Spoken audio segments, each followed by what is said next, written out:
அறம் செய்ய விரும்பு. இந்த ஒரு எண்ணத்தில் ஆரம்பிச்சது தான் அகரம்.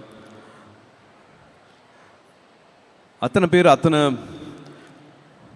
பிரச்சனைகள் இருக்குது. ஒவ்வொருத்துக்கும் வந்து ஒரு விதமாக தனி மனிதர்களாக நிறுவனங்களாக வந்து நிறைய உதவிகளும் நிறைய மாற்றங்களும் இந்த சமுதாயத்தில் செஞ்சிட்ருக்காங்க. நான் நடிக்க வந்ததுக்கப்புறமா 2006 எனக்கு என்ன நடந்துட்டுருக்குது, எனக்கு எப்படி இவ்வளோ அன்பு கிடைக்குது, இவ்வளோ அன்பு இவ்வளோ மரியாதை, இப்படி ஒரு இடம் கொடுத்துருக்காங்களே அப்படி நான் என்ன திரும்பி செய்ய முடியும் அப்படிங்கிற நன்றி உணர்வு தான் அகரம்.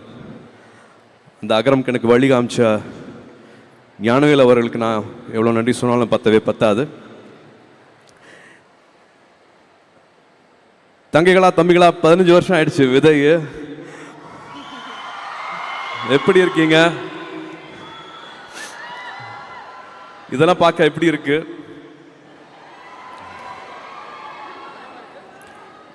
நிறைய கேள்விகள் கேட்டே இருந்தோம். அப்போ பேசிக்கா எல்லாருமே சொல்றது தானே, இருக்க இடம், உடுக்க உடை, உண்ண உணர்வு.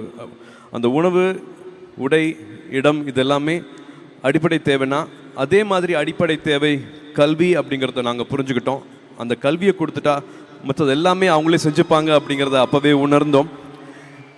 எப்படி இதை செய்ய போகிறோம், எப்படி இதை சரியாக செய்ய போகிறோம் அப்படின்னு தேடிட்டு இருக்கும் போது கிராஸ் ரூட் லெவலில் போய் நம்ம அதை கற்றுக்கலாம், உண்மையாக என்ன நிலவரம், என்ன நடந்துட்டுருக்கு அப்படிங்கிற கற்றுக்கலாம் அப்படிங்கிறதுக்காக ஒரு பழங்குடி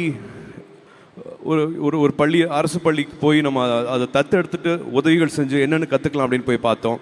அப்போ தான் அங்கே 6ஆவதுலேருந்து 12ஆவது படிக்கிற மாணவர்களோட குடும்ப சூழல், அவங்க வாழ்வாதார சூழல், அவங்க எந்த நிலைமையிலேருந்து படிக்க வராங்க, எதனால் வந்து பாதியிலே படிப்பை விடுறாங்க, என்னென்ன பிரச்சனைகள் அங்கே நடக்குது அப்படிங்கிறத வந்து நேரடியாக எங்களால் பார்க்க முடிஞ்சுது. இது எல்லாத்தையும் எப்படி செய்யலாம், அந்த படிப்பை நம்பணுமே அப்படிங்கிறதுக்காக வந்து ஹீரோவா ஜீரோவா அப்படின்னு ஒரு சின்ன ஒரு குறும்படம் எடுத்தோம்.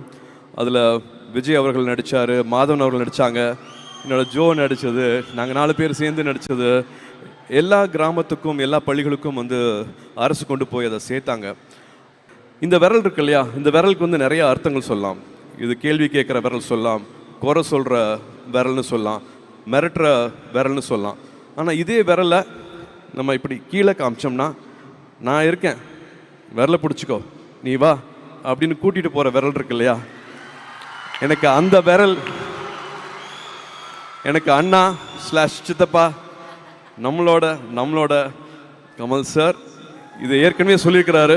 ஒரு கலையில் வந்து சலங்கை ஒளி பண்ணிட்டு நாயகன் இவர் தான் பண்ணுறாரா, தேவரமன் இவர் தான் பண்ணுறாரா, காசுக்காக பண்ணவே இல்லை. அந்த கலைக்காக வந்து தன்னைத்தானே எவ்வளோ உயர்த்திக்கலாம், மற்றபடி மற்றவங்களை எப்படி இன்ஸ்பயர் பண்ணலாம் அப்படிங்கிறது மட்டுமே வந்து நான் அவர் அப்படி தான் பார்த்தேன். நான் வேறு தொழிலாக இருந்தால் கூட எனக்கு அவர் தான் எனக்கு இன்ஸ்பிரேஷன் இருப்பார். நான் உயர்றதுக்கு, நான் வளர்கிறதுக்கு, நான் ஒரு இலக்கை தொடுறதுக்கு என்றைக்குமே அவர் தான் இன்ஸ்பிரேஷனாக இருப்பார்.